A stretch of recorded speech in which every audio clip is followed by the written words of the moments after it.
worry that because people don't want to use. You need to have an extra mic. Richard. It's good. Sorry, you've got one there. I couldn't see it. I just put me up. Morena, tēnā rā koutou. I think they displays. Technical issues. There we are. The rest will come on shortly. Morena, tēnā rā koutou. Me mai haramai ki tēnei Real Cabinet Committee, the Environment, Science and Policy Committee. With koutou councillors, members of the committee, staff.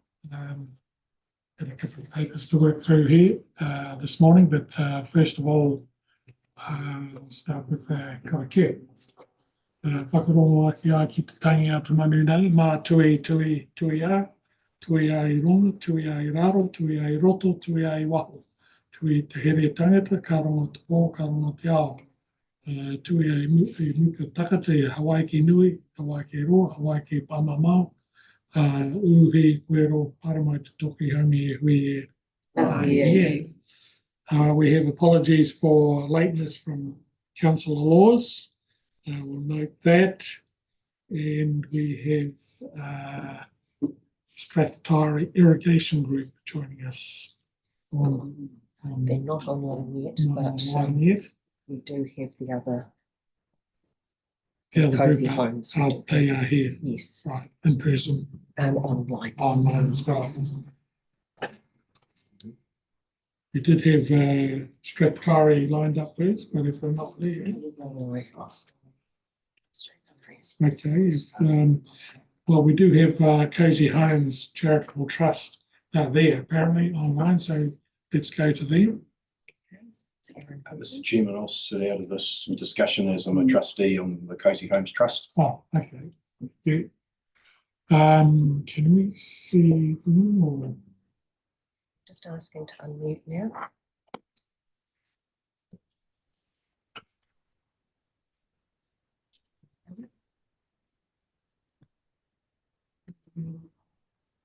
Just ask if Aaron's there. Kia ora, Aaron, can you hear us? Can you press your microphone? Kia ora, Edward. Yes, I can. Can you hear me? We can. Ngā mihi atu kia koe me te roku.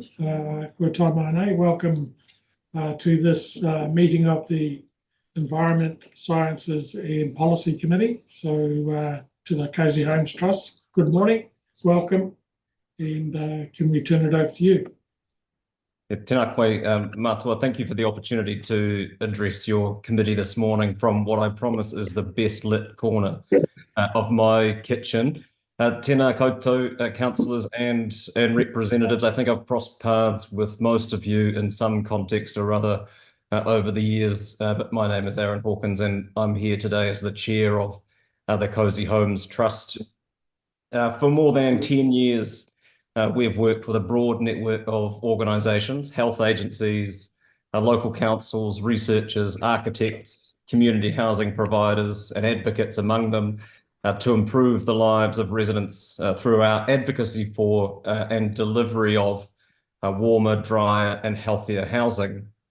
In recent times, this is focused mostly on supporting delivery of the Warmer Kiwi Homes program in Dunedin City and Central Otago areas.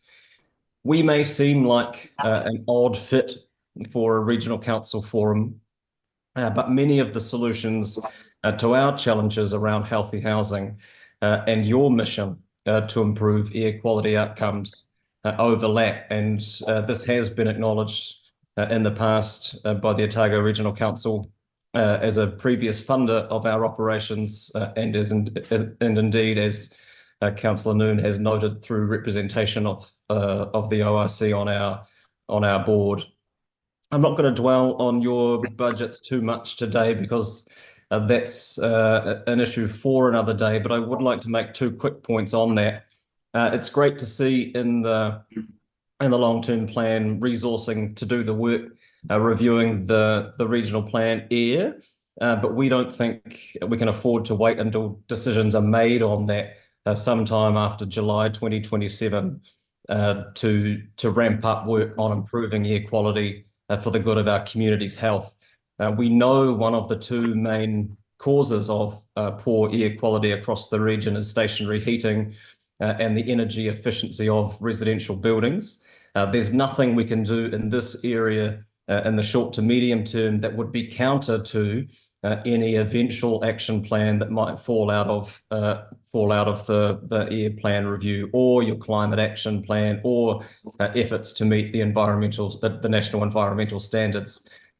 We need to really push on with some of this work, and I guess what we're trying to stress here is that it wouldn't be work that is wasted. The other two big one really is transport, and this is something that most of you at least will be discussing at council later this afternoon in terms of how much of an appetite you have to plug the gaps of government subsidies that have been scrapped recently. And by my rough maths, the 500k a year cost of keeping the existing fare structure, one that has supported the growth in patronage in Dunedin to pre-COVID levels, would work out at little more than $10 per household per year, which we think is a worthwhile investment in terms of air quality outcomes alone, to say nothing of the implications for peak hour travel times and the wider social and environmental wellbeing benefits that come with that. So those are just the 2 points I wanted to make there, but mostly we wanted to come and offer our services to help you in your mission.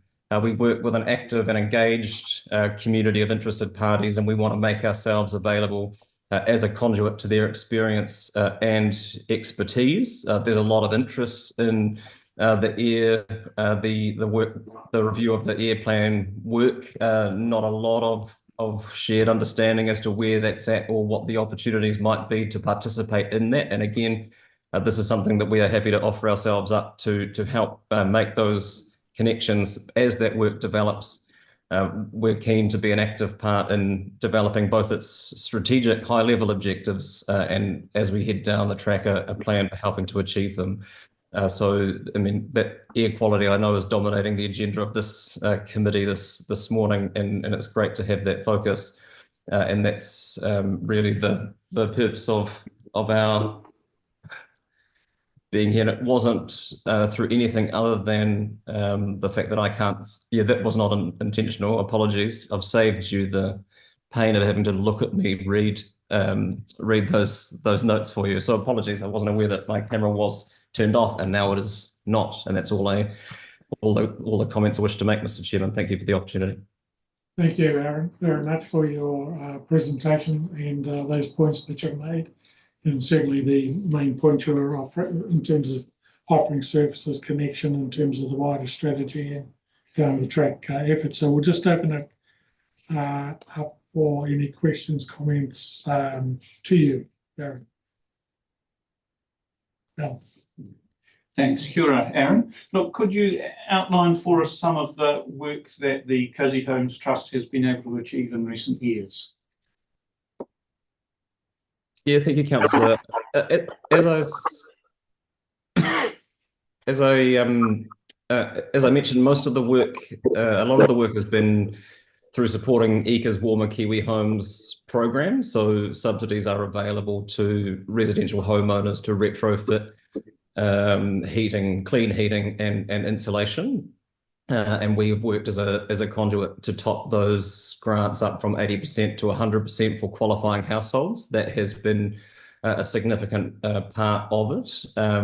In recent years, also have done a fair bit of work around education. So working with place-based community groups and neighbourhood groups to help people understand simple interventions that you can implement at a household level to make your home more efficient and more to make them warmer and more efficient, and at a higher level have been actively involved in government and government agency and indeed local government policy development work and giving feedback on various consultations around building standards and the like. That has taken up the bulk of our work in recent times. Councillor Callagher. Aaron, thank you. Gary Callagher here. Just in your encouragement to move forward with ORC actions with the air plan, what do you envisage ORC should be doing for towns like Milton and Alexandra and Cromwell and Arrowtown, which potentially have the worst of the problems? Yeah, thank you, Councillor. And I know there are a range of potential options that the regional council can take that are outlined in the papers for this meeting, some around enforcement and some around incentivisation and so on. We don't have a particularly fixed view on what the solutions are, and I think you're right to highlight the fact that those solutions will look different in different parts of the region. We've been working with Central Lakes Trust to help deliver on some of our work, and in a way that is working for them and for that community. But really, we're not here to try and design the solutions for you, just to make available the network of people who are working in the housing space and their expertise and their experience that may be quite valuable when it comes to designing more tangible actions for getting better air quality outcomes.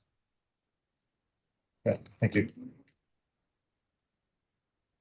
I think that's all the questions we have for you this morning, Aaron. We appreciate your appearance and the networks that you bring and commitment to working going forward on finding those solutions and connecting with communities. We're here to get great. Kia ora, Edward. Matua. And we do possibly have Kyrie. Bevan Wilson is online. Kia ora, Bevan, from Strathkyrie Irrigation. I'll stand back. No relation though. No. So Councillor Wilson is standing back due to a connection to this company.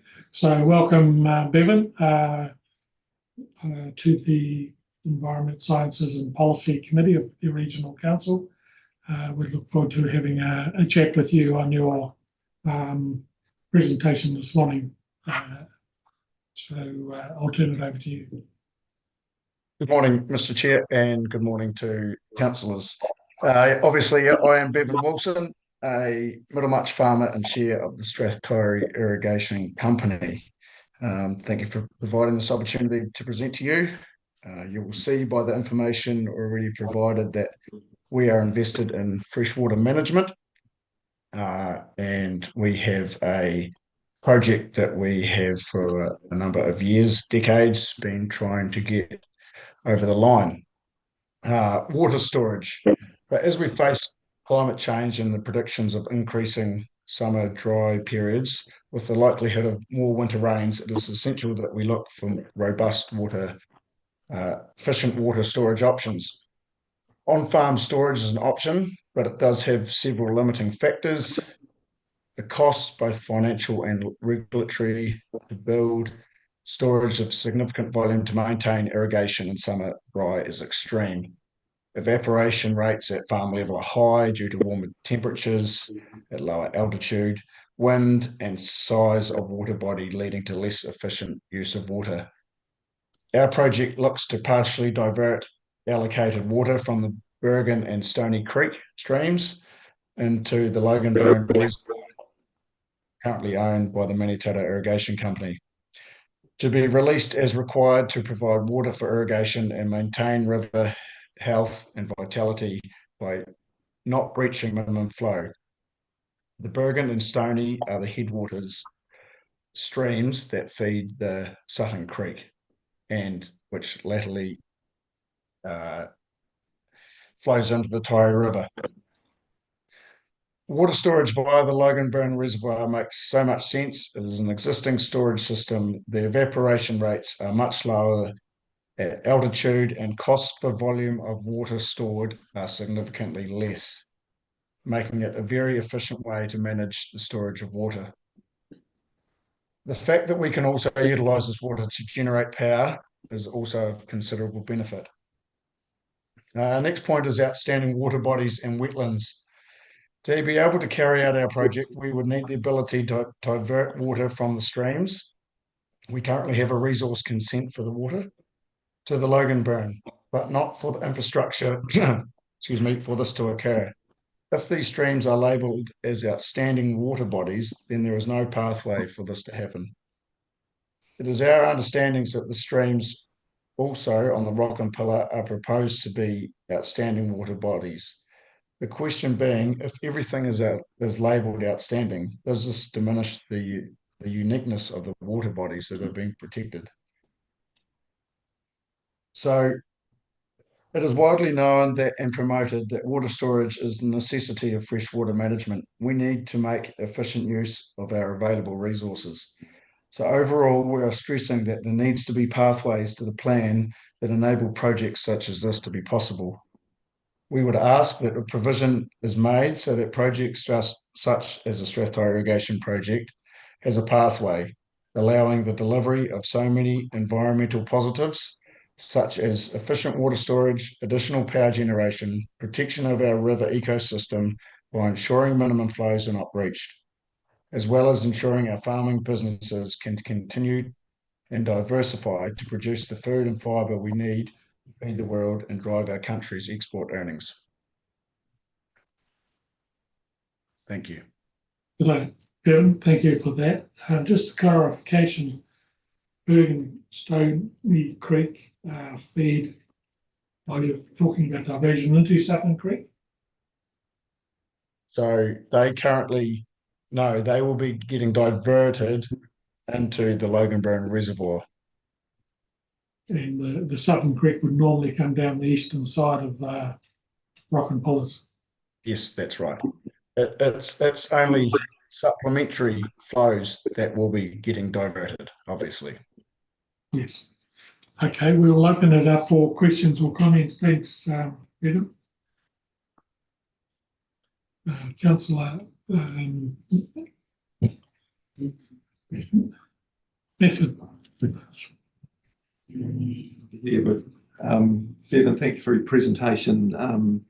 Just interested in the impact of the Logan Burn. If we divert the water from the Bergen and Stony into the Logan, what sort of level rise do you see would occur?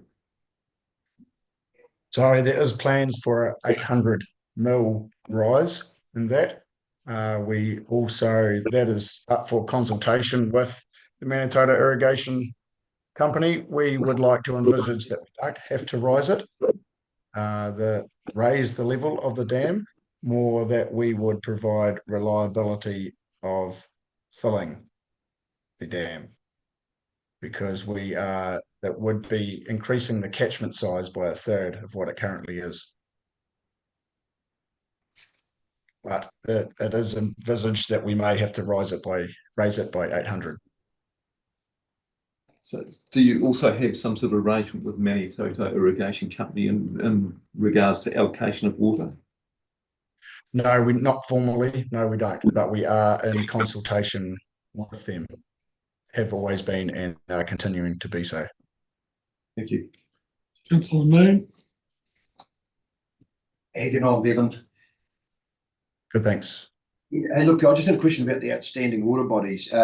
You make the comment, it is your understanding that these streams in question are outstanding water bodies or are currently labelled as outstanding water bodies. Have I got that right? That are proposed to be labelled as outstanding water bodies. Okay. And that's information that that you've currently got that is up to date. Yes, that we have been informed by council. Okay. Thank you. Councillor Malcolm. Yeah, Kevin Malcolm here, Bevan. Hey, just a question on probably two things. Are you confident that by raising only 800 mils that you are going to get sufficient resilience for your community? Yes, we are. So by the studies that have been done, that would provide an extra 10 million cube of stored water. And along with that and getting supplementary flow out of the Tairī for consenting, that would do it, yes, based upon our modelling. And you're confident that there would be sufficient interest to fund this project? Definitely. Thanks, Bevan. Councillor Kelleher. Bevan, hi, it's Gary Kelleher here. Thanks for your presentation. Would you anticipate that Maniototo would be on board given the lift in reliability and especially with that enhancement of the dam? If you're increasing the catchment by a third, then that would be a positive to the company. So they would be in acceptance of using their assets. Yes. So far there has, through dialogue with them, they are willing to work with us. Obviously, we've got to come to arrangements, so that would have to happen. But yes, they have not put a block up to say that we do not want to work with us. So yeah, they've been good so far. Right. Okay. Thanks. And the other question was just around, you're looking at 2,000 new hectares. Yes. And then I guess all of your hectares will have an increased reliability, which is really helpful. So under Plan Change 7, there was limitations towards new irrigated hectares. So what you'd be anticipating is that the new land and water plan would rectify that to include the existing 1,500 hectares plus another 2,000? Yes. It's also worth pointing out that a lot of the properties that currently irrigate is about 4% of our area that we irrigate. So in the scheme of it, of the valley, it's a very small proportionate of land area that would be getting irrigated. And what way, shape, or form that would be, we have done. We have looked at and modelled our soil and what can and can't be farmed on the soil, and looked at different options with horticulture as well.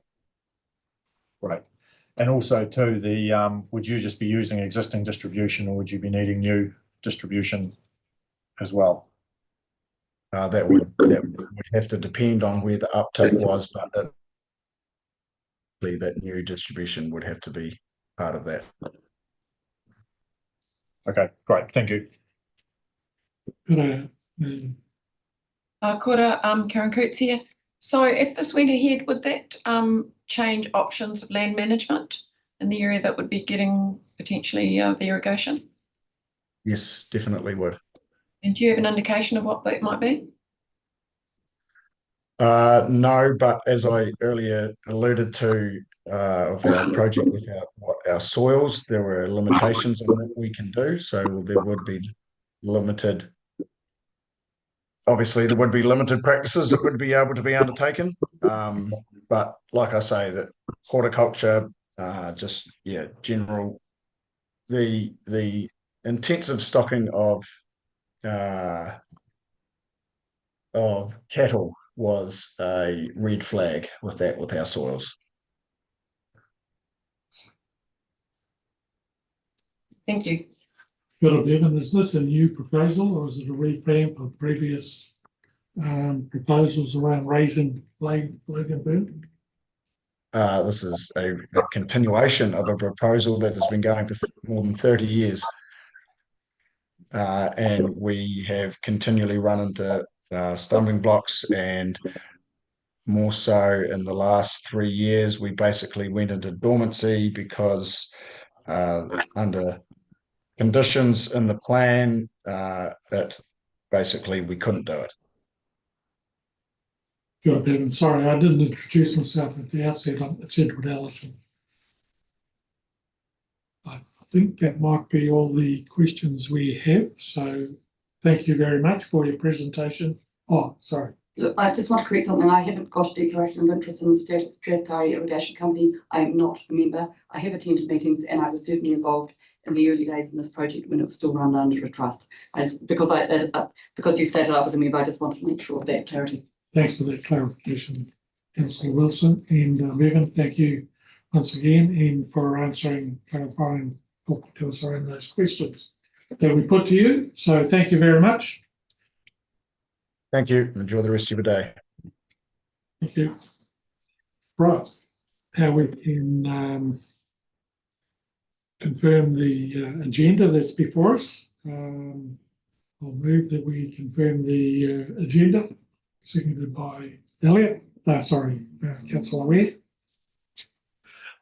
All those in favour say aye. Aye. Carried. And just a reminder around declarations of interest. We just had one clarification there. Thank you, Councillor Wilson. So confirmation of the minutes. Also recommend that we confirm the minutes of the 13th of December 2023. Can I have a mover, please? Moved by Councillor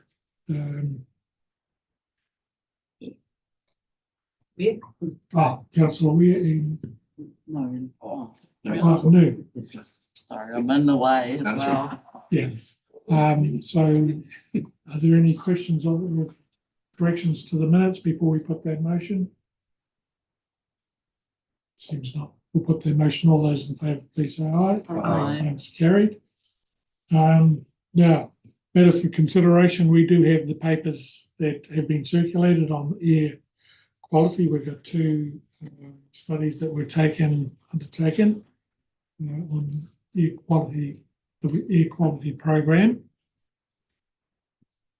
And we have the author, Sarah Harrison, and air quality scientist. Welcome.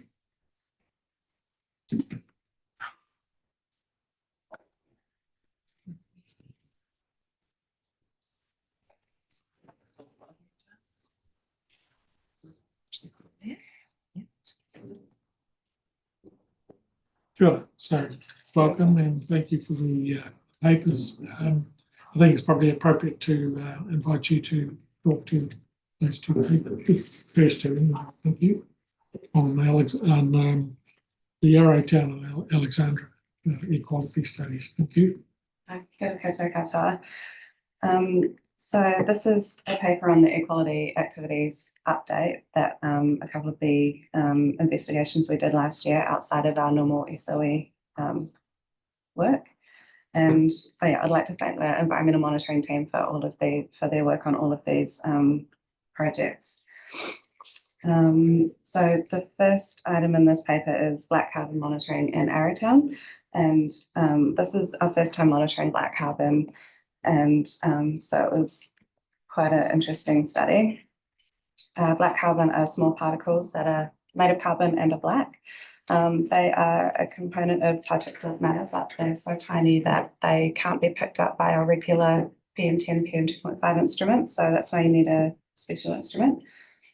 Black carbon's emitted by incomplete combustion. So we would expect to see it in areas where we already have high PM. And so that's exactly what we found. We found it has seasonal and daily patterns consistent with PM10 at Arrowtown. So that is, it's low in summer and high in winter, and it's high at times of the day when people are burning wood for home heating. Going forward, it would be good to keep monitoring and to establish a baseline for black carbon. There aren't any standards or guidelines yet, but it's been recommended that regulatory authorities monitor black carbon, and that data will go into establishing health exposure assessments to then establish those guidelines. And the other interesting thing about black carbon is that it's a climate change pollutant and it's a driver for warming the atmosphere.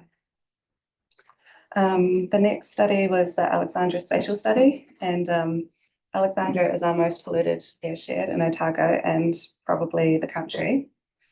It's very complex climatically.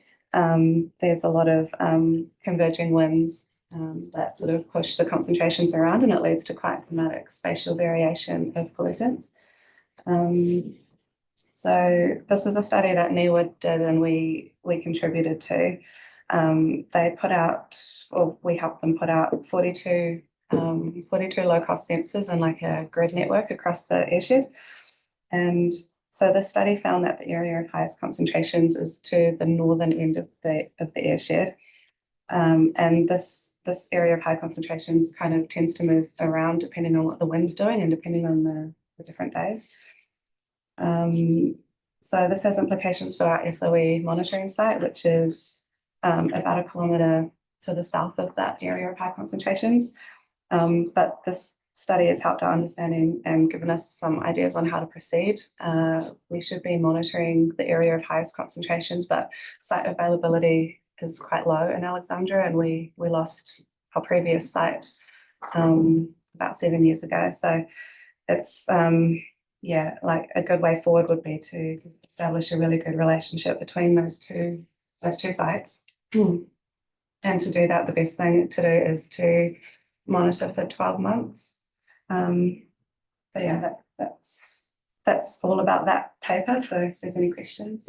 Let's do any open to questions. Councillor Somerville. Thank you. Thanks, Chair. Thank you, panel up there.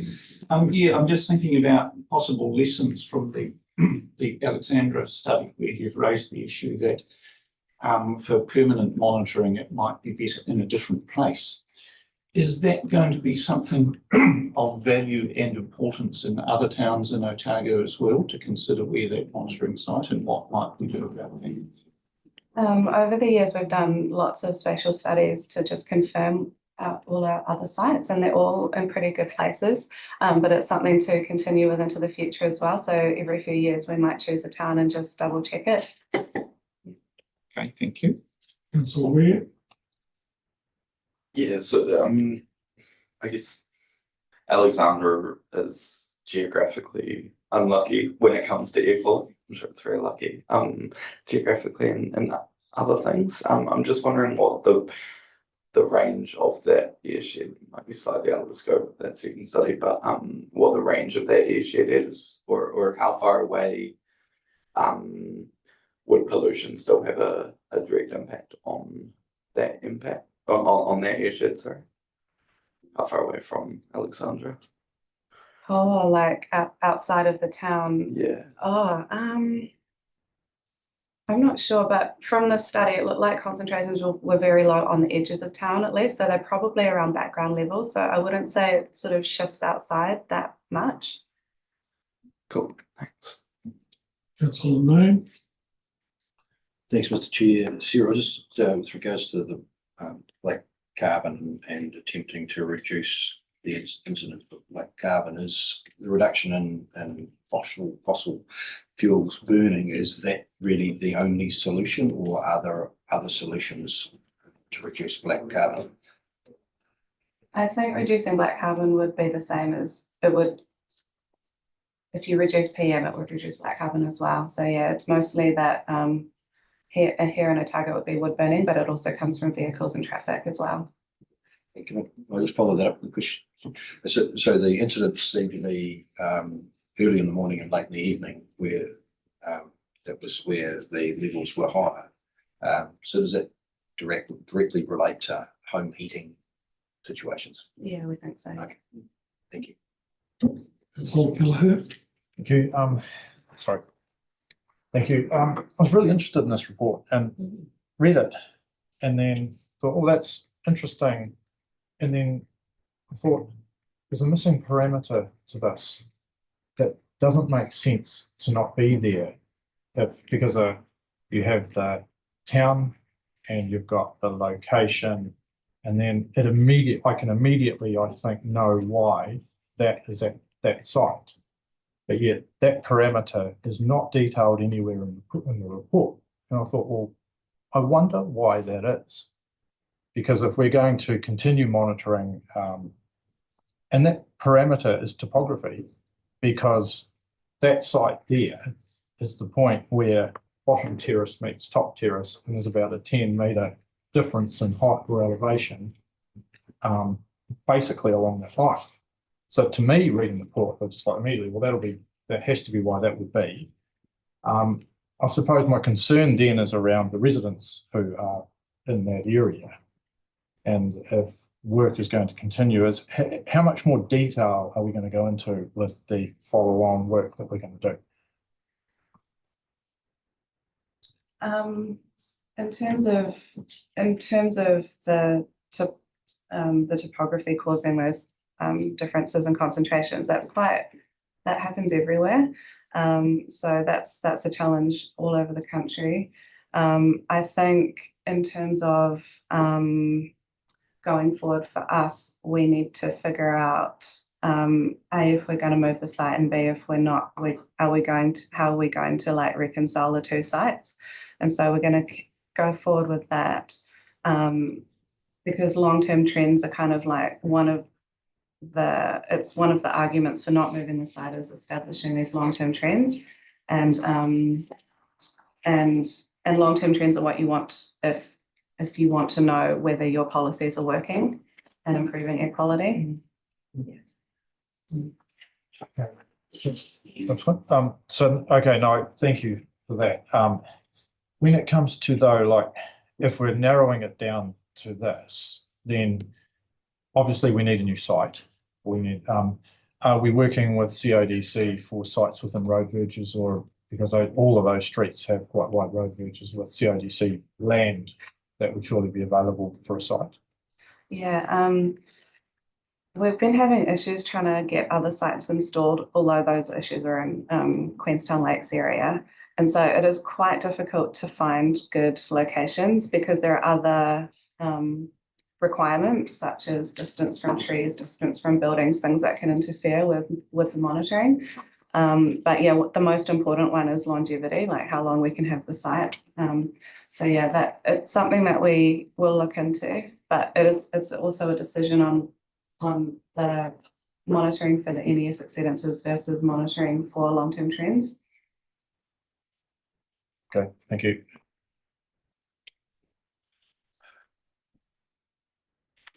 Councillor Malcolm. Yeah, thanks, sir. So we've done this monitoring, and we know it's a pollutant that's harmful. And I'm just trying to pick out the clause because I wrote it down. So then you've got a World Health Organization that says, well, it is bad, and it's good to set to set a baseline and find out what it is. But at what stage do we actually hit the panic button, and at what stage is it a health concern, and where do we then use that figure? I think once data is collected, then they can do health assessments, and then they can make these standards and guidelines for the limit at which no health impacts will occur. And then after that, I do know that MFE are looking into a feasibility study for flat carbon monitoring in New Zealand. So I'm not sure what the outcome of that will be, but it seems like it's on the horizon as a new pollutant that we need to monitor. Right. So at this stage, this is just at a trial stage. Okay. And so would we get the same? So that's at PM10. So at PM 2.5, will we get a better understanding of it? I think probably the important thing to note is that measuring black carbon is a parameter that you can measure. Yeah. So is PM 2.5 and so is PM 10, and they are all linked to a cause. The cause being in Arrowtown, we think mostly home heating emissions. Yeah. So you're measuring the same level of pollution. So when health studies are conducted, they're measuring the impact on health of the pollution that is occurring in a place. And then we've got three different ways of quantifying the level of pollution. So what will happen, because at the moment no one's measuring, well, very few authorities are measuring black carbon with a high degree of consistency and longevity. Therefore, the data is not available to be able to make those links between that measurement and the health outcomes. But the link between the other measures that we're already measuring, PM 2.5 and PM 10, has already been made. So it's a bit of a process to go through from now. This is another technology and another way of measuring something similar. It might have slightly different relationships with health outcomes, but it's still a way of measuring pollution and air quality. I'll just add, so obviously we've got the air plan review and the air strategy, and the goals of that is to comply with the NES AQ as one.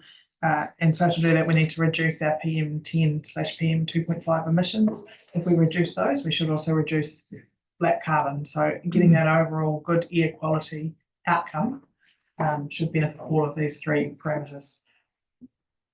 Good. Councillor Wilson, then Nick Biffin.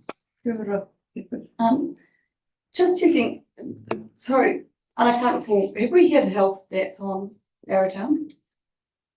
And the effects of? Yeah, there's a health model for the whole country, and Specifically, do we know the health records for people for having? No, we don't deal with health stuff. Yeah, we're talking about health, but we don't, but it just occurs to me when I compare these two, and in many ways, the lifestyle of people living in Arrowtown over winter may be that they get out and about and the risk isn't quite so high. But if you look at Alexandra, it's quite different demographic. And I'm just wondering if we've got the health records to show, because it's health that we're here to work on. This is just a measure of what the risks are, really, isn't it? Yeah, and I think that the key thing for that is to work with the DHB, I don't know if that's what they're called anymore, in terms of developing the air plan, because they do have that information. I think you had a presentation a couple of months ago from one of the lecturers, the professors at Otago University, that talked through some of the health implications of poor air quality. I appreciate the health implications, but it's whether it's actually, we could focus a lot of energy, and I just wanted to make sure we're focusing on the right places in Otago to get the right differences. Health is also affected by being cold, and I don't want to sound like Michael Laws here, but having access to warm heating in an area that gets power out of this is really, really important as well.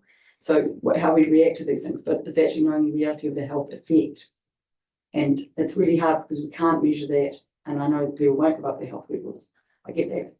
It's just understanding. We do understand at a more granular level the health effects, but that's, I know we've had general information, so I don't, Anita, I didn't mean that's your response. It's we haven't had it at a granular level, have we? By place, the effects of health. I can't recall. Sorry, we've had a lot of data lately. I think the key thing to think about here is that we apply a set of guidelines that are developed based on worldwide, global and national studies, and on occasion local studies as well, that draw a link between health outcomes and air quality.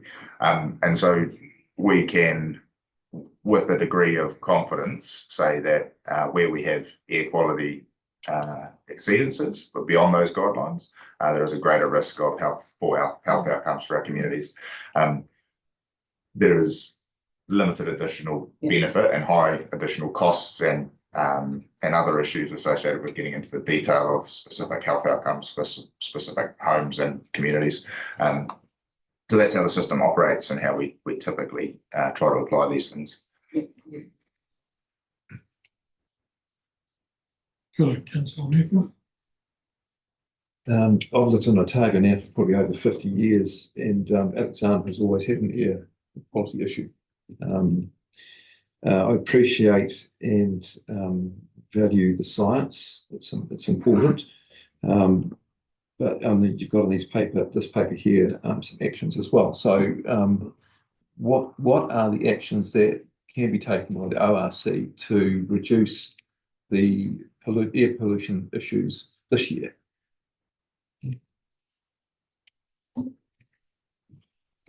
Unfortunately, it's not I don't think it's a solution that we can come up with in a year, or we would have done it already. The challenge, as Councillor Wilson just pointed out, is you've got really cold, dry climates, and you've got air quality issues. 5 o'clock in Clyde, when I lived there, you didn't go out and walk the dog or run because you saw people come home and stoke up their fires. So these are real issues, and it's really cold in winter.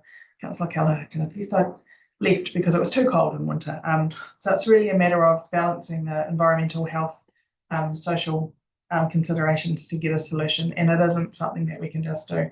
If nobody used their fire, you know, that would potentially make a real difference, but we don't want to be in a position where we say nobody use your fire, because that's going to create a whole lot of other issues that, you know, will potentially make things even worse from a social point of view.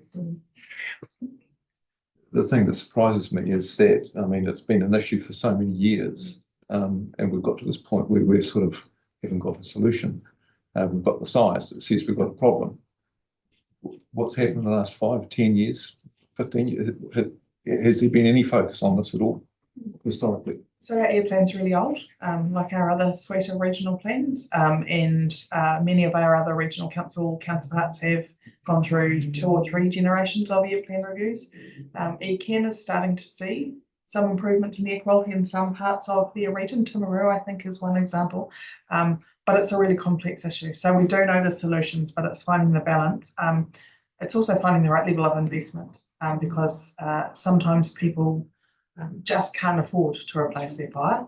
And so you've got to balance out whether they're warm or whether, you know, they have better air quality. And it's not a, you know, it's not a black or white answer. We do know how to reduce our pollutants in the air, but there's a whole lot of other things. So Aaron Hawkins talked about, you know, insulating homes, getting homes warm and efficient, you know, using better heat.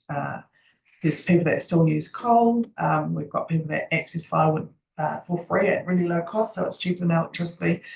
There's things around electricity supply resilience.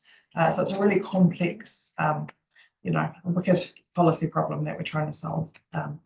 And, you know, you can be as bold and brave as you like. All comes with a cost. That's the challenge that we have. Thank you. And just to add to that, in the shorter term, we do conduct annual comms and exercises in terms of education and that sort of thing in the lead up to a winter burning season, and those, you know, potentially do have an impact.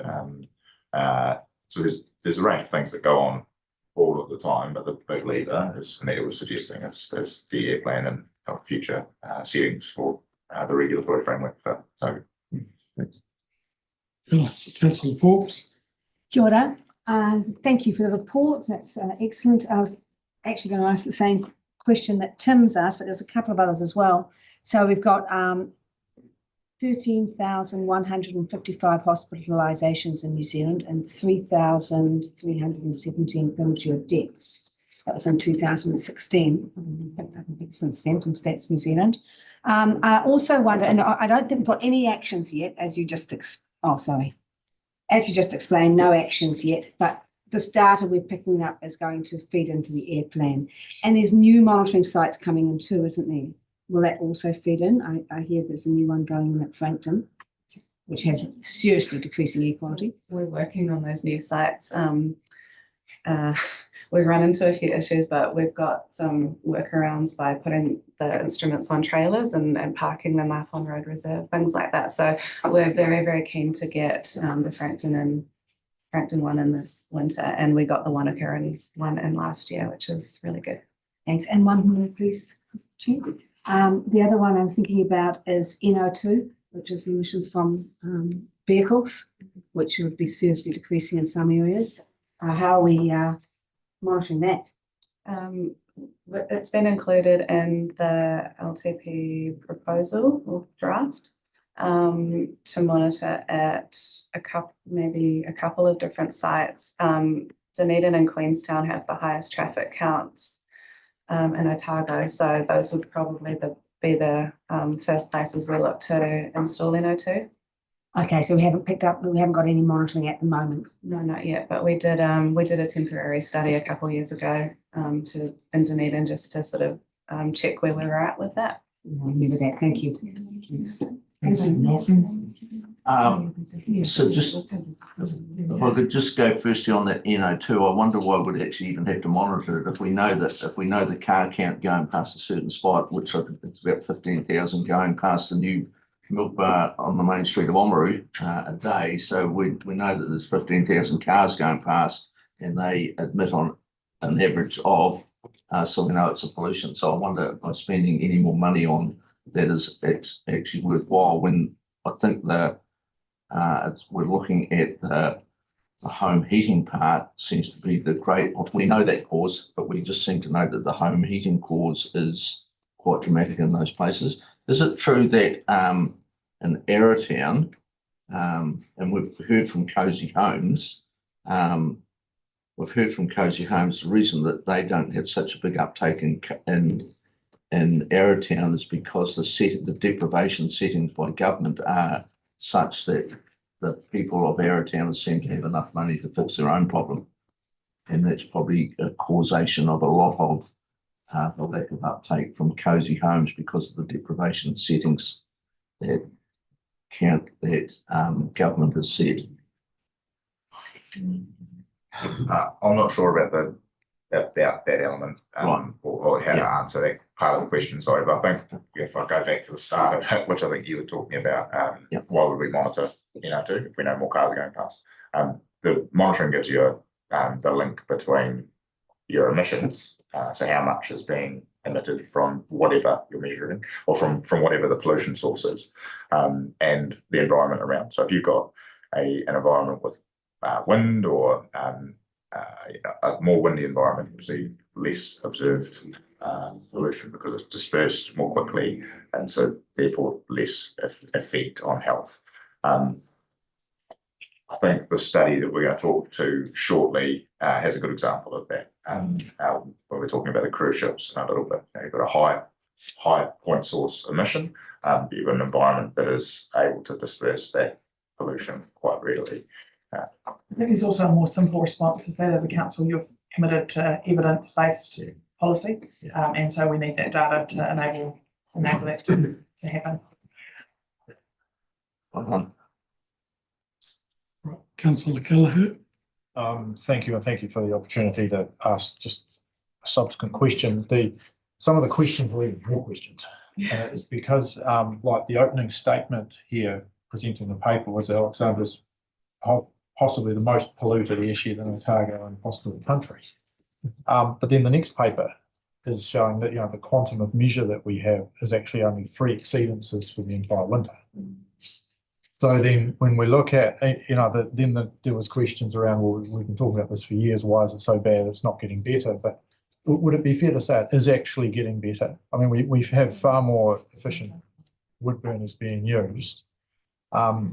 The solution is an efficient wood burner and a heat pump, because an efficient wood burner on its own goes out and goes cold, so your house goes warm and then cold. So your example of coming home to light the fire, it's only going to be going until you go to bed, it'll go out, unless you've got another form that can go during the night.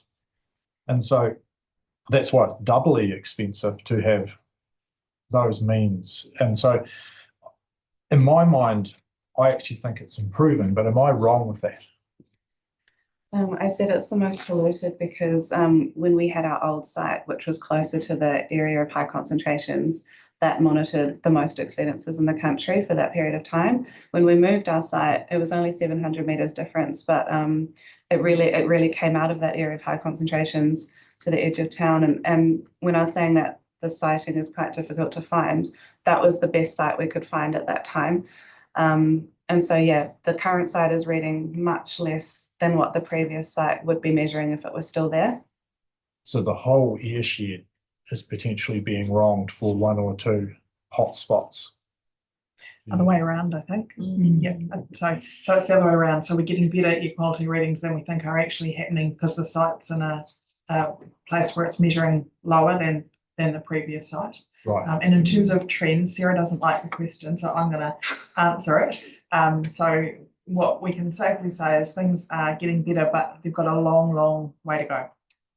So there is a slight improvement, but we've started from a very low or high base in terms of pollution. Yeah, and just further to that, we intend to bring a state and trends report on air quality in the near term to this table, and it'll be fresh, most up-to-date information to inform air plan development.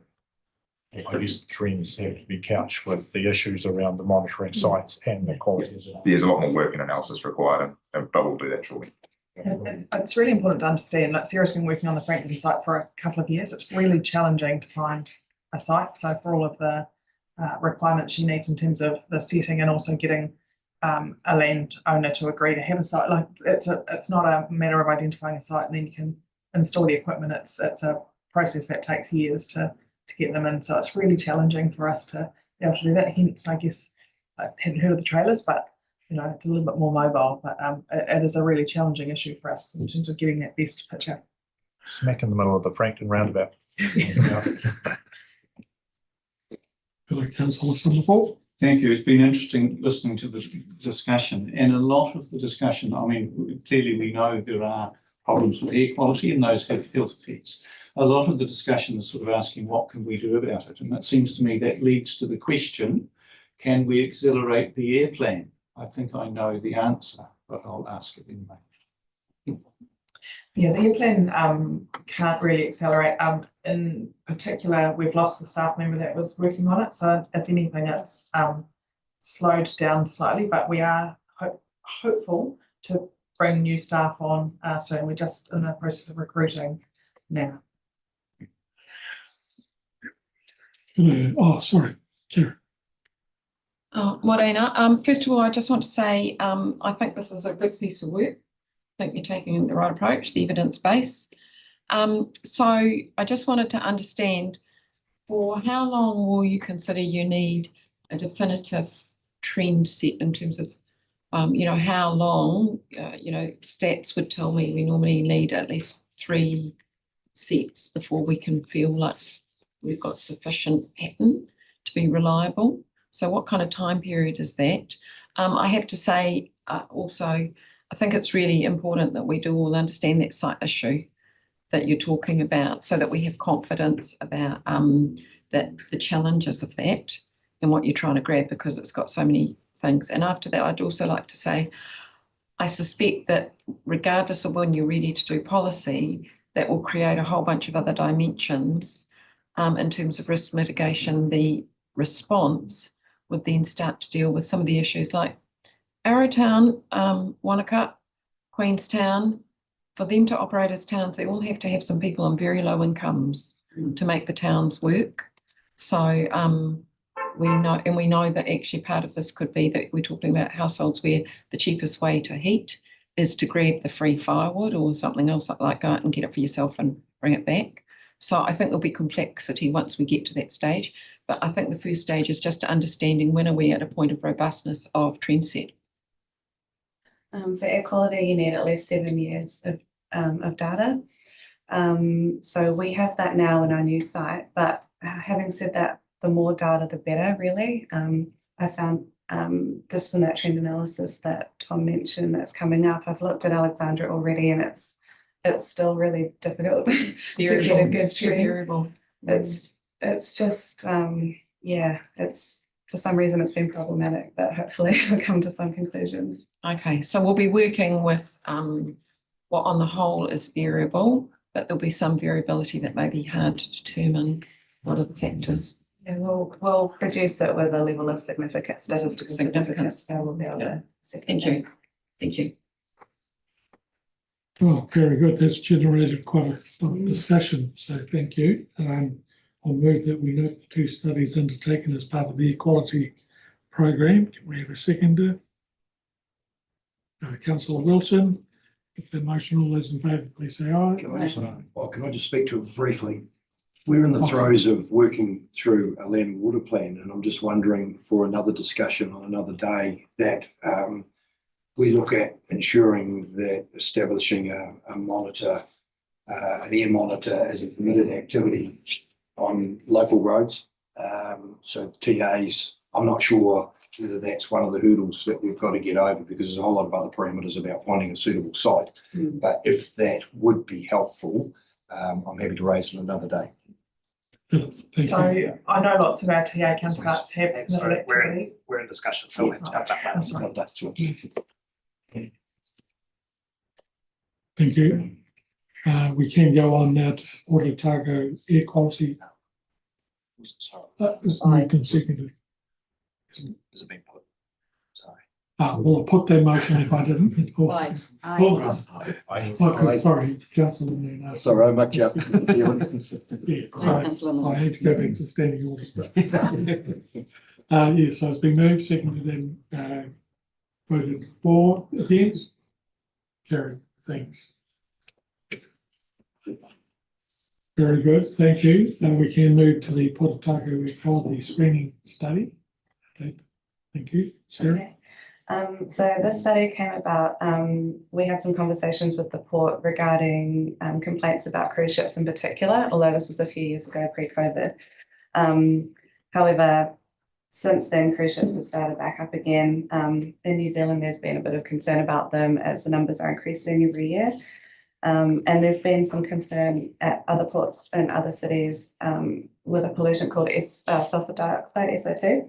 So we thought it would be a good time just to check and establish a baseline and check if we need to monitor any further. So SO2 is a strong smelling gas that comes from burning of sulfur containing fuels such as diesel. So that's things that like ships and like trucks will burn, and also industrial activities. Also it's emitted naturally via geothermal activity. So we monitored SO2 at 8 sites around the port operational areas and within the port operational areas at Port Chalmers and in the CBD, with the aim to see whether any of those 8 sites were higher than the rest, and to see whether there was any seasonal variation. So we monitored for 8 months in total. We found very low concentrations, so we're not really able to say with confidence if there was any seasonal variation. The highest concentrations came from the TNU berth, which is in the harbour close to the city.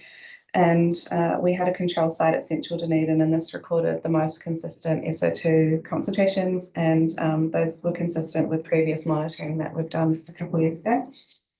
So overall, this is good news. It means that if anything happens in future, like anything major at the port or more ships or something coming in, then we can possibly reassess. But we've got this baseline to refer to, and we know likely where the issues are likely to happen. Thank you. I'd like to look for questions from you. Got a Councillor Noon.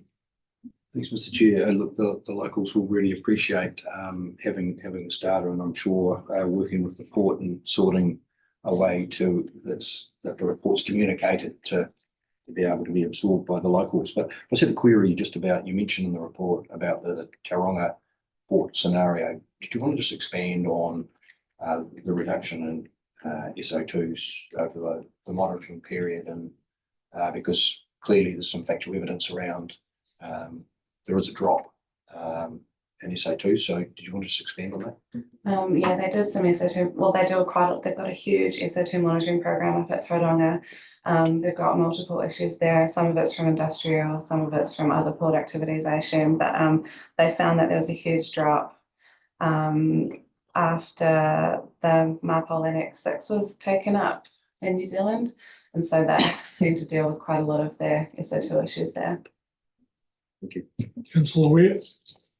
Do you happen to recall what kind of numbers Tauranga was looking at, like compared to those concentrations we had? I think they saw exceedances. So this is one of the pollutants that New Zealand has standards and limits for.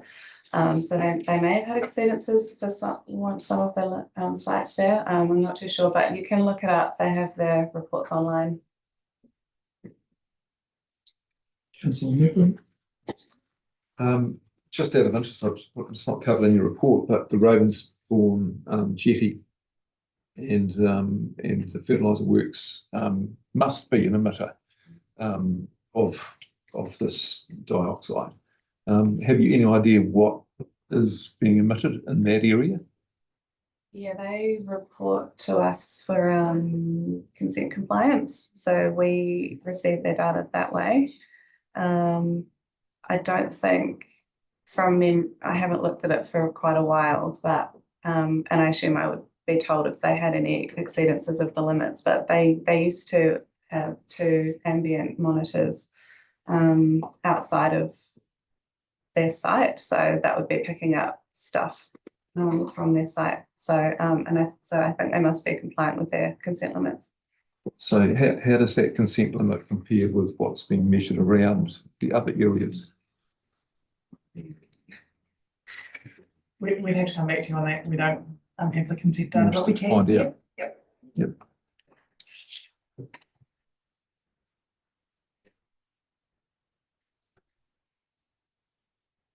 Happy to move. Moved as per the paper there, which notes this report. Notes staff recommendation that further monitoring of SO2 is not required at this time. Moved by Councillor Malcolm, seconded by Councillor Somerville. Any discussion? No, so we'll put that motion. All those in favour, please say aye. It's carried. Thank you, Sarah. So the annual air quality report 2023. So this just presents the SOE results for 2023.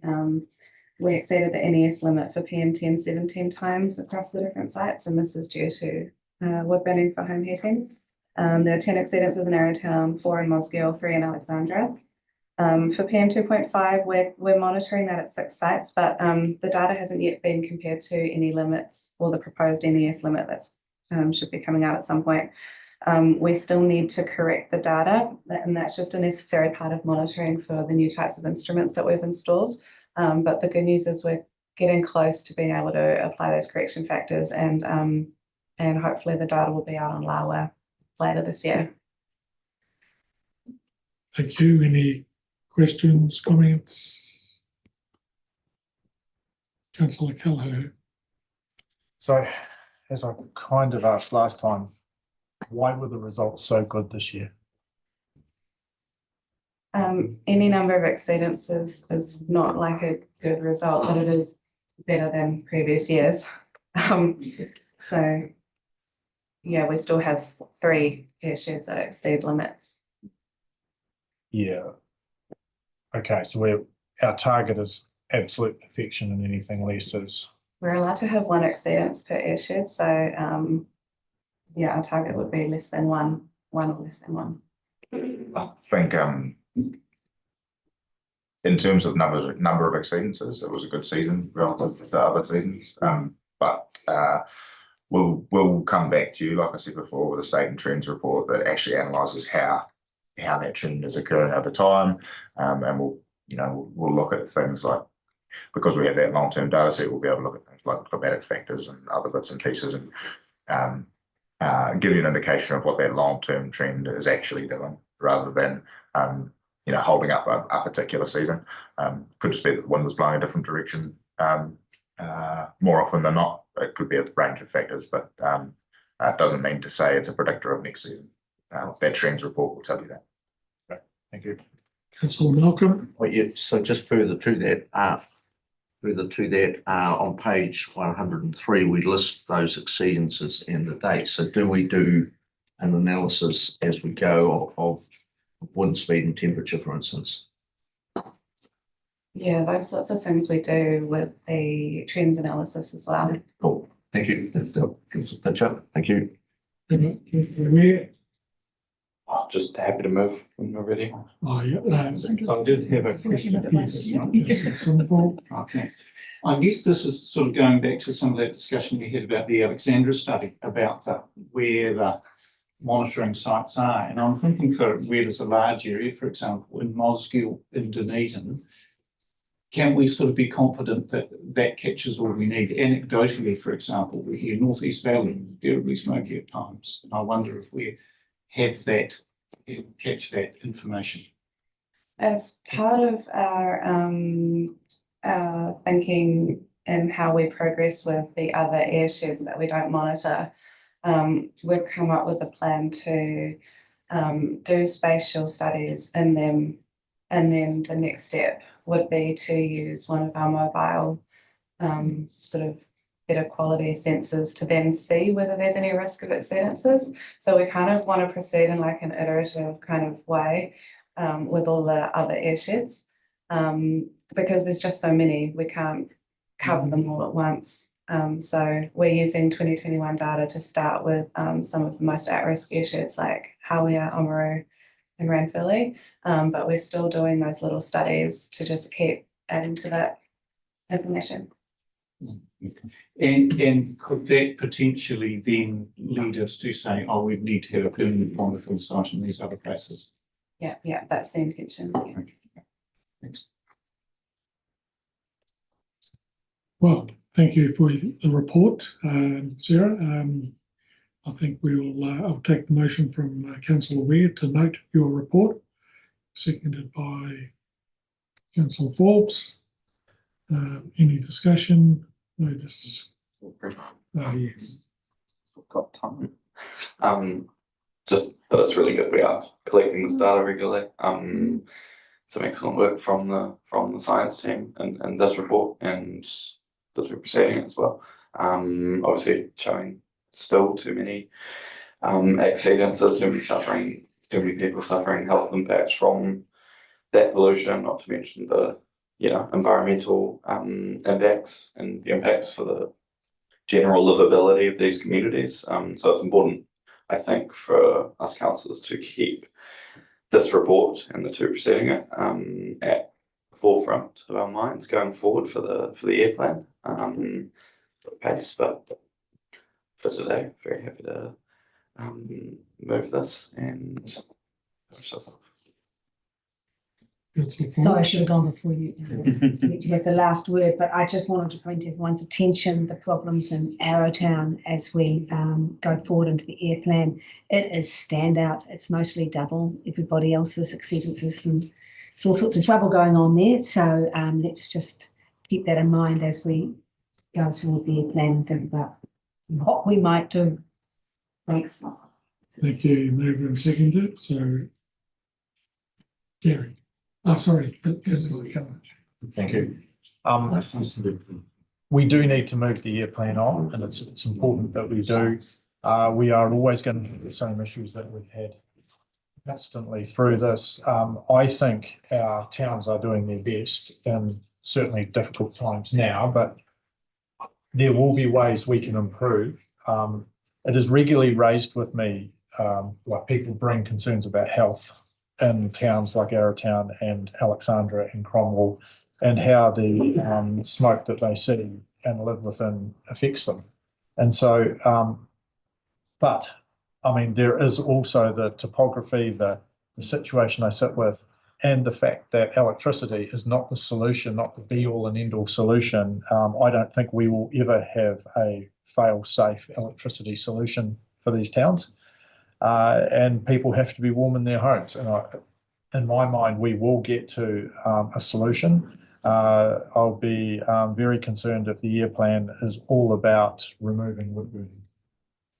Thank you. Good. I did note that point in there.